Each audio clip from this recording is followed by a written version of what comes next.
اعوذ باللہ من الشیطان الرجیم بسم اللہ الرحمن الرحیم۔ سورہ نحل آیات نمبر 91 تا 97 میں دیے گئے احکامات اگرچہ عمومی نوعیت کے ہیں، لیکن یہاں خصوصی طور پر یہود کو تنبیہ کی گئی ہے کہ اللہ سے کیے ہوئے عہد کو مت توڑو اور صرف حسد کی وجہ سے رسول اللہ کی مخالفت نہ کرو۔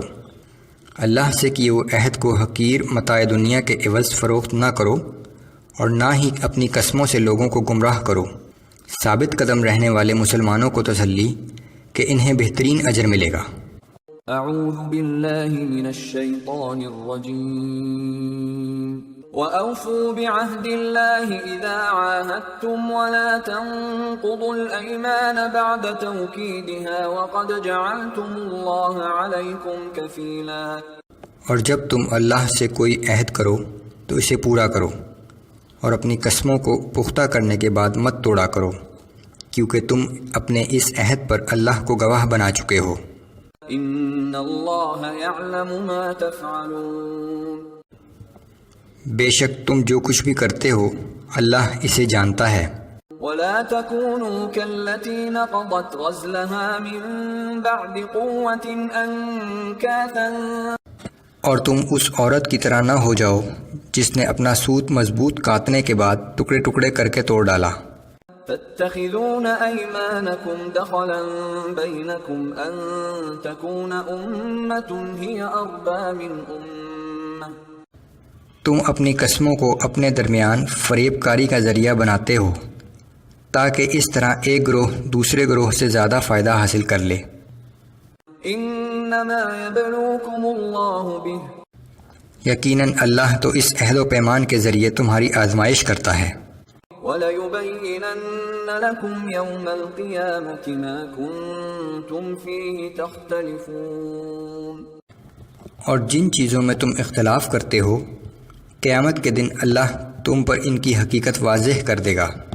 وَلَوْ شَاءَ اللَّهُ لَجَعَلَكُمْ أُمَّةً وَاحِدَةً وَلَكِنْ يُضِلُّ مَن يَشَاءُ وَيَهْدِي مَن يَشَاءُ۔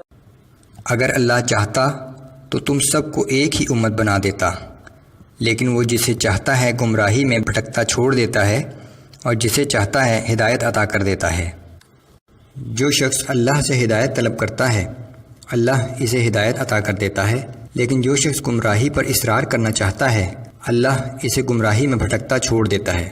وَلَتُسْأَلُنَّ عَمَّا كُنتُمْ تَعْمَلُونَ۔ اور جو اعمال تم کر رہے ہو تم سے ضرور اس کی باز پرس کی جائے گی۔ وَلَا تَتَّخِذُوا أَيْمَانَكُمْ دَخَلًا بَيْنَكُمْ فَتَزِلَّ قَدَمٌ بَعْدَ ثُبُوتِهَا وَتَذُوقُوا السُّوءَ بِمَا صَدَدتُّمْ عَن سَبِيلِ اللَّهِ۔ اور تم اپنی قسموں کو آپس میں دھوکہ دہی کا ذریعہ نہ بناؤ، کہیں ایسا نہ ہو کہ کسی کا قدم جم جانے کے بعد پھسل جائے اور اس طرح کسی کو اللہ کی راہ سے روکنے کے جرم میں تمہیں عذاب کا مزہ چکھنا پڑے۔ وَلَكُمْ عَذَابٌ عَظِيمٌ۔ اور ایسی صورت میں تمہیں بہت سخت عذاب کا سامنا کرنا پڑے گا۔ وَلَا تَشْتَرُوا بِعَهْدِ اللَّهِ ثَمَنًا قَلِيلًا۔ اور اللہ کے نام پر کیے ہوئے عہد کو دنیا کے تھوڑے سے فائدے کے عوض نہ بیچ ڈالو۔ انما عند اللہ هو خیر لکم ان کنتم تعلمون۔ بے شک جو اجر اللہ کے پاس ہے وہ تمہارے لیے بہتر ہے اگر تم اس حقیقت کو جان لو۔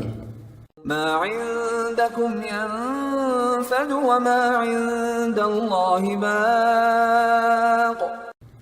جو کچھ تمہارے پاس ہے ایک نہ ایک دن ختم ہو جائے گا، لیکن جو اجر اللہ کے پاس ہے وہ ہمیشہ ہمیشہ باقی رہنے والا ہے۔ عہد کو توڑ کر اس دنیاوی زندگی میں چند دن کا فائدہ حاصل کیا جا سکتا ہے، لیکن انسان آخرت کی دائمی زندگی میں ملنے والے فائدے سے محروم ہو جاتا ہے۔ وَلَنَجْزِيَنَّ الَّذِينَ صَبَرُوا أَجْرَهُمْ بِأَحْسَنِ مَا كَانُوا يَعْمَلُونَ۔ اور ہم یقیناً صبر کرنے والوں کو ان کے کیے ہوئے اچھے اعمال کے عوض بہترین اجر عطا کریں گے۔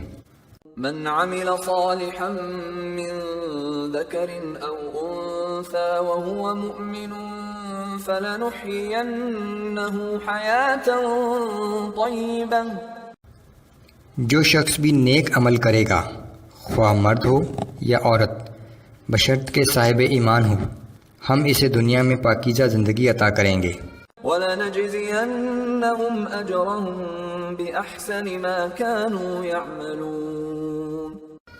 اور آخرت میں انہیں ان کے کیے ہوئے اچھے اعمال کا بہترین اجر عطا کریں گے۔